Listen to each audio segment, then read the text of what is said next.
Assalamu alaikum. I'm Ara Ishtiyaq here. Today we are going to study applied chemistry for ADS part 2. Students, as you know, we were discussing chapter 3rd of section 2, in which we have discussed some industries and metallurgies. So now in this session we will discuss another industry, which is sugar industry.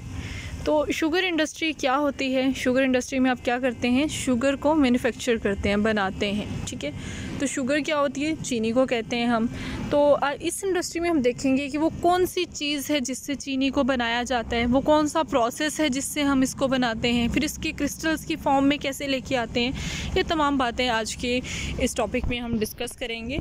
तो सबसे पहले हम देख लेते हैं कि इस industry में हमने कौन कौन सा कंटेंट स्टडी करना है। सबसे पहले तो हम इंट्रोडक्शन ले लेंगे कि शुगर किसको कहा जाता है, ठीक है, ये कहाँ इस्तेमाल होती है, क्या यूज़ है इसका हमारी लाइफ में। उसके बाद हम देखेंगे सोर्सेज ऑफ शुगर, कि हम किस किस सोर्स से, किस किस चीज़ से शुगर को मैन्युफैक्चर कर सकते हैं। नेक्स्ट, रॉ मटेरियल का क्या मतलब होता है कि हमारे पास सोर्स तो आ गया कि हम लाइक गन्ने से चीनी बना रहे हैं, या फिर सोर्स है हमारा कि हम चुकंदर की किसी किस्म से चीनी बना रहे हैं। तो रॉ मटेरियल का मतलब वो कौन से केमिकल्स हैं जो नेसेसरी हैं हमारे सोर्स को शुगर में कन्वर्ट करने के लिए, सोर्स से चीनी को ऑब्टेन करने के लिए वो कौन से केमिकल हैं, वो सारा हमारा रॉ मटेरियल होगा। और शुगर, वैसे ये जो सोर्सेज हैं, शुगर केन और या चुकंदर की कोई किस्म, शुगर बीट, इसको अगर हम इस्तेमाल कर रहे हैं तो ये सोर्सेज भी रॉ मटेरियल में ही कंसिडर करेंगे, और इसके अलावा कुछ केमिकल जो उनको कन्वर्ट करने के लिए नेसेसरी हैं वो भी रॉ मटेरियल में ही कंसिडर होंगे। इसको हम डिटेल में आगे डिस्कस करेंगे इस पॉइंट को। नेक्स्ट है मैन्युफैक्चरिंग प्रोसेस, कि हम किस प्रोसेस से, किस तरीके से इन चीज़ों को शुगर बनाने के लिए, इन चीज़ों को शुगर में कन्वर्ट करने के लिए कौन से प्रोसेस से गुजरेंगे। लास्ट में हम फ्लोशीट डायग्राम देख लेंगे कि हमने क्या क्या किया चीनी को बनाने के लिए, कौन कौन से स्टेप हमने फॉलो किए। जी, फर्स्ट ऑफ ऑल हम इंट्रोडक्शन देखते हैं, शुगर का इंट्रोडक्शन। शुगर, जिसका केमिकल नाम सक्रोज है। शुगर और sucrose is one of the basic food material, ठीक है, ये एक बेसिक फूड मटेरियल है ह्यूमन बींग्स के लिए। हमारे खाने में बहुत ज़्यादा चीनी का इस्तेमाल होता है, ड्रिंक्स में इस्तेमाल होता है, फूड मटेरियल में इस्तेमाल होता है, ठीक है। तो वैसे बेसिकली अगर देखा जाए तो शुगर जो है वो कार्बोहाइड्रेट फैमिली से बिलोंग करता है। शुगर, सक्रोज है ना, सक्रोज इसका केमिकल नेम है, तो सक्रोज कार्बोहाइड्रेट की फैमिली से बिलोंग करता है। और ये क्या है? It's plant synthesise carbohydrate and is a rich source of energy. ये प्लांट्स में सिंथेसाइज किया जाता है। तो आज इंडस्ट्री में भी जब हम शुगर को बनाएंगे तो हमारा बेसिक सोर्स जिससे हम शुगर बना रहे हैं, ऑब्टेन कर रहे हैं, वो प्लांट्स ही होंगे। लाइक शुगर केन एक सोर्स है, या शुगर बीट, चुकंदर एक सोर्स है जिससे हम चीनी बनाते हैं, तो वो प्लांट्स ही हैं, ठीक है। तो ये रिच सोर्स ऑफ एनर्जी है। देखिए आपके सामने कॉमन एग्जांपल है कि अगर कोई, किसी इंसान में एनर्जी लेवल कम हो जाता है, या कोई बेहोश हो गया, या कोई काम कर करके थक गया, तो अगर वो डॉक्टर के पास जाता है तो मोस्टली ऐसा होता है कि उसको ग्लूकोज की ड्रिप्स लगाई जाती हैं। तो ग्लूकोज क्या है? ये भी एक कार्बोहाइड्रेट है। तो कार्बोहाइड्रेट की फैमिली रिच सोर्स है एनर्जी का, ग्लूकोज या सक्रोज या मज़ीद भी जो कार्बोहाइड्रेट हैं, हायर में थोड़ा कम क्योंकि उनको अब्जॉर्ब करना मुश्किल होता है, ये सबसे लोअर कार्बोहाइड्रेट्स हैं, ग्लूकोज एंड सक्रोज। तो ये फ़ौरन से हमें, हमारी बॉडी को मिल जाते हैं, मुयस्सर होते हैं। तो ये रिच सोर्स है एनर्जी की, इसीलिए इनको सबसे पहले इंसानों को दिया जाता है ताकि ये फ़ौरन से अपना एनर्जी लेवल जो है उसको बहाल करें। तो ये रिच सोर्स होते हैं कार्बोहाइड्रेट्स एनर्जी के। It is a disaccharide of glucose and fructose molecule. देखें, डाइसेक्राइड होने का क्या मतलब है कि 2 यूनिट्स मिल के ये केमिकल सब्सटेंस बना रहे हैं, ठीक है। 2 यूनिट कौन कौन से हैं? One is glucose and second is fructose. Glucose और फ्रुक्टोज का फॉर्मूला सेम होता है, बस उसमें कुछ carbon and hydrogen and hydroxyl groups की पोजीशंस की चेंजिंग का फ़र्क होता है, आइसोमर्स हैं ये, ठीक है। Next is it's molecular formula is C12H22O11, ये इसका मॉलिक्यूलर फार्मूला है, ठीक है। इसमें मॉलिक्यूलर फार्मूला किसी भी केमिकल कंपाउंड में कार्बन, हाइड्रोजन और ऑक्सीजन इस केस में, या किसी और केमिकल कंपाउंड में उसके अंदर मौजूद एलिमेंट्स की रेशो को शो कर रहा होता है। नेक्स्ट हम देखते हैं जी सोर्सेज ऑफ शुगर। तो शुगर हम किस किस सोर्स से ऑब्टेन कर सकते हैं? दो सोर्सेज जहाँ पे जो मोस्ट कॉमनली इस्तेमाल होते हैं वो इस्तेमाल किए बताए गए हैं। Sugar can be obtain from sugar cane, मतलब गन्ने से बनाई जा सकती है, और शुगर बीट या चिकंदर की किसी किस्म से बनाई जा सकती है। In Pakistan mostly sugar is obtain from sugar cane. Pakistan में ज़्यादातर शुगर केन से, गन्ने से बनाई जाती है। तो आज भी जो हम प्रोसेस डिस्कस करेंगे शुगर को बनाने का, वो हमारा प्रोसेस शुगर केन के ऊपर ही डिस्कशन होगी हमारी। हम शुगर केन से ही अपना शुगर को मैन्युफैक्चर करेंगे। नेक्स्ट हम देखते हैं शुगर केन। शुगर केन क्या है? ये एक जूसी प्लांट होता है, जैसा कि आपको पता है कि गन्ने में रस होता है, जूस होता है, जूसी प्लांट है। और ये पेरिनियल ग्रास है, मतलब कि जो कि काफ़ी सारे ईयर्स में ये ग्रो होती है।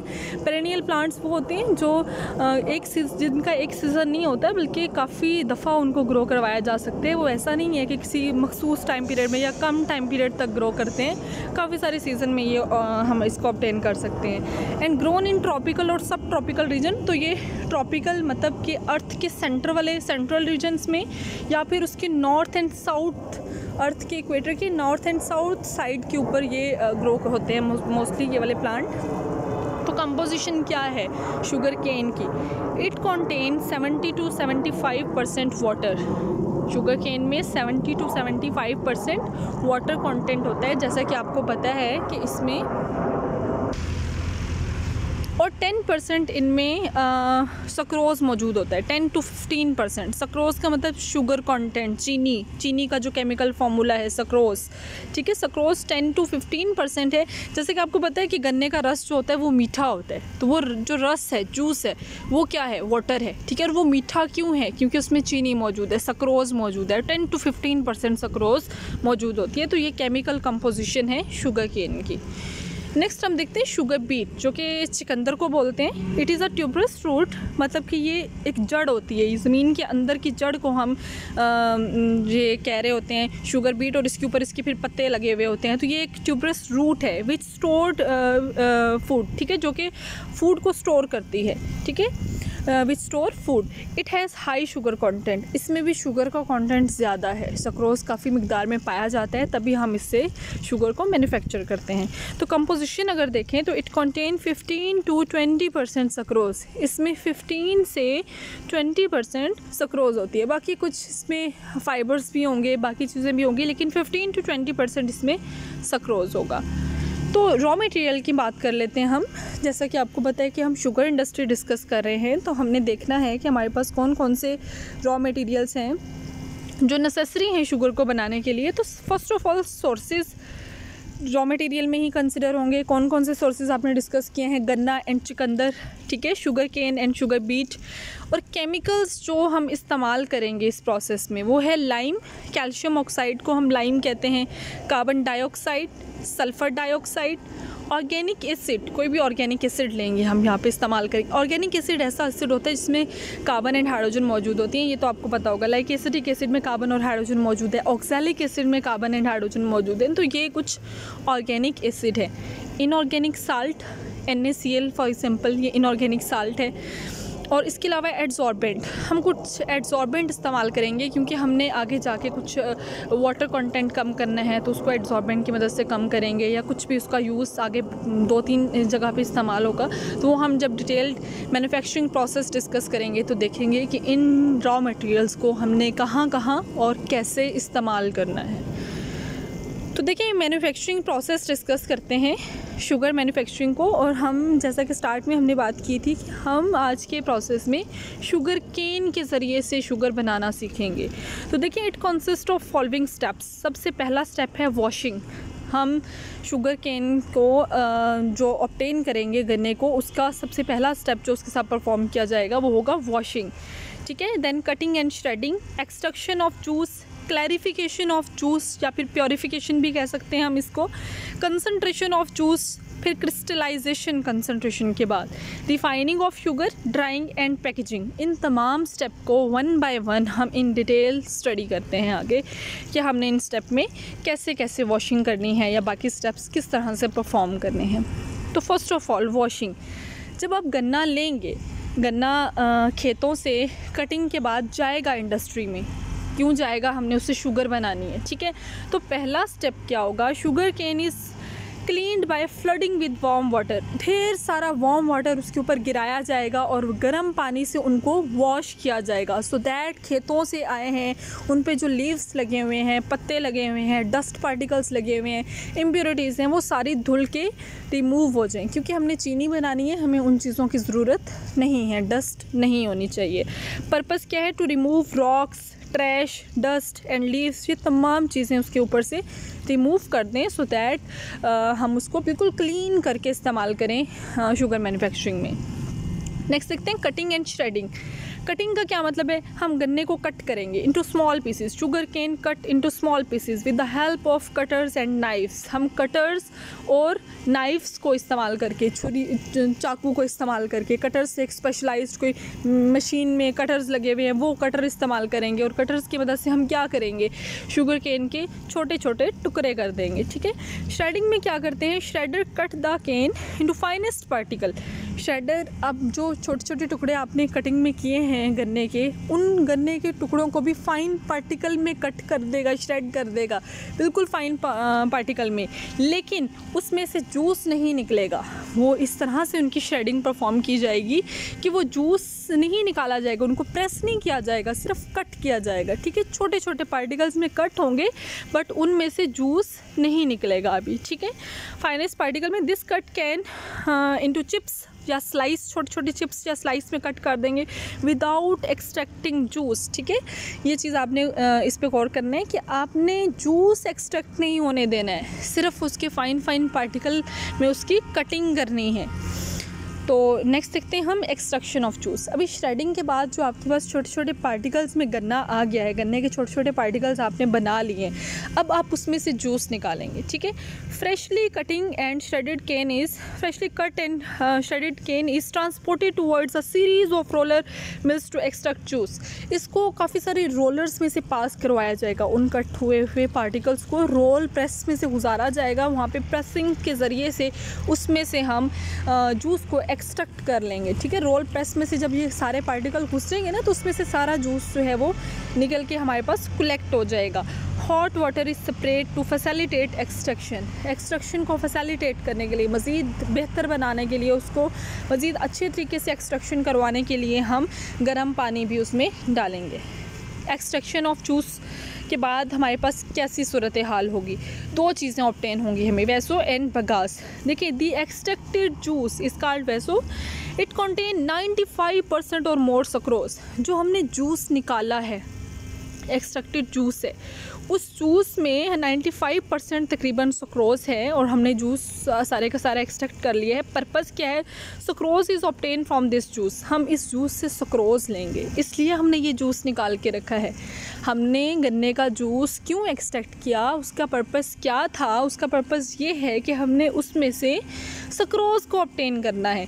अच्छा, वो जो आपके घरों में भी आपने अगर कभी मोस्ट ऑफ द टाइम देहातों में गन्ना चूसा जाता है, तो उसके चूसने के बाद जो उसका बच जाता है, बाकी का बगास बच जाता है, जिसे आप बगास बोल रहे हैं, ठीक है। वो जो बच जाने वाली चीज़ें हैं, फाइबर्स हैं, उनको आप बगास कह रहे होते हैं। एक तो जूस हो गया ना जो आपने सक कर लिया, राइट, जो चीज़ बच गई रेजिड्यू, वो बगास कहलाएगी। तो वैस्यू हमारे पास क्या है, जो जूस हमने एक्सट्रैक्ट कर लिया, बगास क्या है, this cellulosic material left after the extraction of juice is known as bagasse. मतलब कि आपके पास वो फाइब्रस मटेरियल जो बच गया जूस निकालने के बाद, वो बगास है। उसको हम कहाँ कहाँ इस्तेमाल करेंगे, ठीक है। तो वो इस्तेमाल होगा एनिमल फीड के तौर पे, जानवर खाते हैं उसको, ठीक है। एज बॉयलर फ्यूल, कोई भी बॉयलर है वहाँ पे आपने ईंधन के तौर पे कुछ जलाना है तो आप उसको जला देंगे, ठीक है। फ्यूल के तौर पे इस्तेमाल होगा, ईंधन के तौर पे। मैन्युफैक्चरिंग ऑफ इंसुलेटिंग मटेरियल, सेलुटिक्स, मतलब कि बोर्ड्स, ऐसे बोर्ड्स बनाना जिनको आप इंसुलेटिंग पर्पज़ के लिए इस्तेमाल करते हैं, वो बोर्ड्स उस बगास से बनाए जाएंगे। Manufacturing of good quality paper industry आप स्टडी कर चुके हैं और उसमें आपने पढ़ा था कि नॉन वुडी रॉ मटेरियल, उसमें बगास को स्टडी किया था। तो बगास हमारे पास रॉ मटेरियल है टू मैन्युफैक्चर पेपर, कागज़ को बनाने के लिए। नेक्स्ट हम देखते हैं clarification and purification of juice. कि जो जूस हमने अब एक्सट्रैक्ट कर लिया था, बगास को तो हमने इस्तेमालात पढ़ लिए, उसको हम भेज देंगे जहाँ पे उसने इस्तेमाल होना है। अब जो जूस है उसको हमने फर्दर ट्रीट करना है, क्योंकि बेसिकली वो जूस है, गन्ने का जूस, रस, ठीक है, जिससे हमने शुगर को बनाना है। तो देखिए extracted juice is dark green colour, so it require clarification. ये डार्क ग्रीन कलर का होता है, तो इसकी क्लैरिफिकेशन होनी चाहिए, क्योंकि आपके घरों में जो चीनी बन के आती है वो वाइट होती है, ठीक है। तो स्टेप्स देखें, डेफिकेशन पहला स्टेप है, क्लैरिफिकेशन में हम परफॉर्म करेंगे, आगे डिटेल में इसको स्टडी करते हैं। Coagulation, filtration, carbonation and sulphitation. तो ये हमने स्टेप्स हैं कुछ जो डिस्कस करने हैं clarification and purification of juice के लिए। तो पहला स्टेप डेफिकेशन है। इन this process raw juice is treated with lime water and heated with steam. इसमें हमने जो जूस, रॉ जूस जो अभी सिर्फ गन्ने से निकाला है, उसके साथ हमने कोई मज़ीद ट्रीटमेंट नहीं किया, वो गंदा है, इम्प्योर है, क्योंकि उसमें ग्रीन कलर है उसमें, तो उसको हम बिल्कुल प्योर बना के उसके फिर क्रिस्टल बना के चीनी बनाएंगे। तो सबसे पहले हम उसको किस तरह से उसकी प्योरिफिकेशन करेंगे। To remove organic acid and phosphate, organic acid और फॉस्फेट को रिमूव करने के लिए हम इसमें लाइम वाटर ऐड करेंगे। लाइम वाटर कैल्शियम हाइड्रोक्साइड को कहा जाता है, ठीक है। लाइम वाटर हम इसको कहते हैं, कैल्शियम हाइड्रोक्साइड को। लाइम वाटर हम ऐड करेंगे जूस में, सो दैट कि इसमें से organic acid, for example this oxalic acid का फॉर्मूला लिखा हुआ है, एंड पोटाशियम फॉस्फेट, मतलब कि organic acid like oxalic acid and calcium phosphate, sorry potassium phosphate, in phosphate और ऑक्सैलिक एसिड को हम यहाँ से रिमूव करने के लिए लाइम वाटर इस्तेमाल कर रहे हैं। एरो के ऊपर हीट का निशान लगा हुआ है, मतलब कि हम इसको हीट करेंगे लाइम वाटर ऐड करके। तो आगे देखिए कैल्शियम ऑक्सलेट बना आपके पास, ठीक है। कैल्शियम ऑक्सलेट एंड वाटर बन रहा है पहले स्टेप में। अब देखें कैल्शियम ऑक्सलेट के साथ बॉटम एरो शो हो रहा है। बॉटम एरो का मतलब है कि ये प्रेसिपिटेट आउट हो जाएगा, इसका प्रेसिपिटेट बन जाएगा। ऑक्सैलिक एसिड लाइम वाटर के साथ रिएक्ट करके प्रेसिपिटेट बन के रिमूव हो जाएगा। नेक्स्ट पोटाशियम फॉस्फेट, ये भी कैल्शियम हाइड्रोक्साइड के साथ, जिसको हम लाइम वाटर कहते हैं, उसके साथ रिएक्ट करेगा, पोटाशियम हाइड्रोक्साइड बनाएगा और कैल्शियम फॉस्फेट बनाएगा। देखिए कैल्शियम फॉस्फेट के साथ भी बॉटम एरो शो हो रहा है, कैल्शियम फॉस्फेट दिस वन, इसके साथ भी बॉटम एरो शो हो रहा है, और इसका मतलब है कि ये भी प्रेसिपिटेट बन जाएगा, और इसको भी आप प्रेसिपिटेट बना के इसमें से रिमूव कर लेंगे।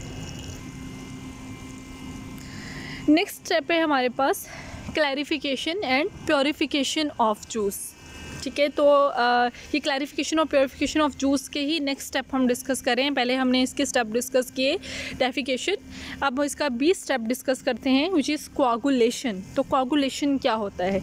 By adding lime and agitation cause coagulation of coloured nitrogenous compound and come on the surface. कि हम कोआगुलेशन कैसे करवाएंगे। देखिए एक सिंपल सी एग्जांपल देती हूँ आपको, जैसे कि आप दही से मक्खन बनाते हैं तो मक्खन ऊपर आके कोआगुलेट हो जाते हैं और नीचे जो है आपके पास लस्सी डेंस होने की वजह से नीचे बैठ जाती है, मक्खन के पार्टिकल हल्के होने की वजह से ऊपर आ जाते हैं। तो इस तरह से आप कोआगुलेट करने के ज़रिए के प्रोसेस से, कोआगुलेशन के प्रोसेस से जो पीछे आपने प्रेसिपिटेट्स बनाए हैं उन प्रेसिपिटेट्स को रिमूव कर देंगे, ठीक है। तो कोआगुलेशन के प्रोसेस से यहाँ पे हम इन मटेरियल्स को रिमूव कर देंगे। This coagulated material is known as scum. Scum आपके पास क्या है, जो आपने प्रेसिपिटेट्स को ऊपर के साइड पे कोआगुलेट करके इकट्ठा कर लिया है बाकी के सारे जूस से। इन चीज़ों को, ऑक्सैलिक एसिड को, पोटाशियम फॉस्फेट के प्रेसिपिटेट जो आपने पिछले स्टेप में बनाए हैं उनको आपने कोआगुलेट करके एक साइड पे कर लिया है, तो उनको अब आप इजीली रिमूव कर सकते हैं by the process of filtration. तो देखें कोटेड ड्रम, सी पॉइंट हम अब डिस्कस कर रहे हैं। फिल्ट्रेशन के प्रोसेस में coated drum filters are use to remove non sugar impurities like scum and precipitate. तो सारे के सारे स्कम में बाकी के पार्टिकल्स भी ऐसे आ जाएंगे जो हमारे अनवांटेड पार्टिकल थे और वो कोआगुलेट होकर ऊपर की साइड पे आ गए हैं और प्रेसिपिटेट्स भी ऊपर आ गए हैं। तो फिल्ट्रेशन के प्रोसेस से इन सब को हम रिमूव कर देंगे। तो यहाँ तक हमारे पास क्लैरिफिकेशन एंड प्योरिफिकेशन के 3 स्टेप कंप्लीट हुए। अब हम क्लैरिफिकेशन में मज़ीद 2 स्टेप्स को डिस्कस करेंगे, which are carbonation and sulphitation. तो तो कार्बोनेशन में हम क्या करेंगे, कार्बन डाइऑक्साइड ऐड करेंगे सो दैट कि जो हमने कैल्शियम हाइड्रोक्साइड लाइम वाटर इस्तेमाल किया था उसको हम रिमूव कर सकें। ठीक है, सल्फाइटेशन में हम सल्फ़र डाइऑक्साइड ऐड करेंगे सेम पर्पज़ के लिए कि जो कैल्शियम हाइड्रोक्साइड हमारे पास मौजूद है, लाइम वाटर मौजूद है, उसको रिमूव किया जा सके। ठीक है, जो एक्सेस अमाउंट में था उसकी कुछ अमाउंट बच गई होगी ना, कुछ अमाउंट तो पिछले स्टेप में आपने इस्तेमाल किया और उसके ज़रिए से आपने प्रेसिपिटेट बनाए थे यहाँ पे calcium phosphate and calcium oxalate, और उनमें से जो आप लाइम वाटर वहाँ पे कुछ बच गया होगा एज इम्प्योरिटी। इस स्लाइड में इन स्टेप्स में हम उन रेसिड्यू को, कैल्शियम के लाइम वाटर को हम यहाँ से रिमूव करवाएंगे। In this process defecated juice is treated with carbon dioxide. जो आपने पीछे प्रोसेस कर ली हैं, इस जूस को आप कार्बन डाइऑक्साइड के साथ ट्रीट करेंगे to remove excess carbon calcium hydroxide and to recover sucrose from calcium saccharate. Calcium saccharate जो बना उसमें से अगेन सक्रोज लेने के लिए और कैल्शियम हाइड्रोक्साइड को रिमूव करने के लिए हम कार्बोनेशन परफॉर्म कर रहे हैं। देखिए हमारे पास दो रिएक्शंस हैं नीचे, जिसमें कैल्शियम हाइड्रोक्साइड कार्बन डाइऑक्साइड के साथ रिएक्ट करके कैल्शियम कार्बोनेट बना रहे हैं। ठीक है, कैल्शियम कार्बोनेट के साथ बॉटम एरो है। बॉटम एरो का मतलब होता है कि ये प्रेसिपिटेट बन गया यहाँ पे। ठीक है, तो प्रेसिपिटेट आउट हो गया, प्रेसिपिटेट करके इसको फिल्टर करके हमने अलहदा कर लेना है। नीचे कैल्शियम सक्रेट है आपके पास जो हो रहा, कैल्शियम सक्रेट का जो फॉर्मूला है इसमें कैल्शियम सक्रोज की फॉर्मूले के साथ कैल्शियम ऑक्साइड लगा हुआ है, तो ये कैल्शियम सक्रेट बन गया। अब कैल्शियम ऑक्साइड को यहाँ से हम रिमूव करवाना चाहते हैं सो दैट हम अपनी सक्रोज को रिकवर कर सकें। तो देखिए इसको हम कार्बन डाइऑक्साइड के साथ रिएक्ट करवाएंगे तो कैल्शियम कार्बोनेट प्रेसिपिटेट बन के वो लाइम उसके साथ से उतर गया। कैल्शियम कार्बोनेट के साथ बॉटम एरो है, मतलब ये प्रेसिपिटेट हो गया, यहाँ पे प्रेसिपिटेट बन गया। ये यहाँ से हम इसको फ़िल्टर करके रिमूव कर लेंगे, हमारा सक्रोज रिकवर हो गया। सल्फाइटेशन में भी सेम काम करना है आपने ये कैल्शियम हाइड्रोक्साइड और कैल्शियम सक्रेट से सक्रोज को रिकवर करना है और कैल्शियम हाइड्रोक्साइड को रिमूव करना है बाय यूजिंग सल्फ़र डाइऑक्साइड। ठीक है, सेम प्रोसेस है। इसके रिएक्शंस में भी देखिए कैल्शियम हाइड्रोक्साइड सल्फ़र डाइऑक्साइड के साथ रिएक्ट करके कैल्शियम सल्फाइड बनाएगा। बॉटम एरो है मतलब प्रेसिपिटेट बन गया, रिमूव हो जाएगा। नीचे कैल्शियम सक्रेट है, इसको भी सल्फ़र डाइऑक्साइड के साथ रिएक्ट करवाएंगे तो सक्रोज हमारे पास रिकवर हो जाएगा लाइक दिस। ये सक्रोज रिकवर हो गया और कैल्शियम सल्फाइड प्रेसिपिटेट बन के यहाँ से हम फिल्ट्रेशन के ज़रिए से उसको रिमूव कर देंगे। तो यहाँ तक हमारे पास clarification and purification of juice done हुई।